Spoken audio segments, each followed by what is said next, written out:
You've likely heard of Belle Starr, the so-called Queen of Outlaws. But who was the woman behind the myth? Born in 1848 as Myra Mabel Shirley in Missouri, Belle grew up in a family that supported the Confederacy during the American Civil War. The war marked her youth. Her brother was killed, the family fell into poverty, and the world she knew collapsed. After the war, Belle moved to the Indian Territory, present-day Oklahoma, a place where the law was weak and outlaws often found refuge. There, she married Sam Starr, a member of the Cherokee Nation, and it was at this point that her life became permanently tied to the world outside the law. Belle was not a classic robber. Her role was logistical and protective. She helped outlaws buy, providing safe haven on her property, hiding stolen horses and goods, carrying messages and information, helping them evade manhunts. What made Belle different was not brutality, but symbolism. She wore black clothing, rode armed, and refused to behave the way society expected a woman to in the 19th century. This made her a perfect target for the newspapers.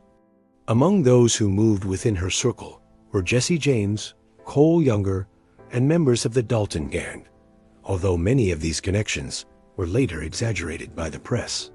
Because of this, Belle was often a target of the law. In 1886, she was arrested along with Sam Starr for horse theft.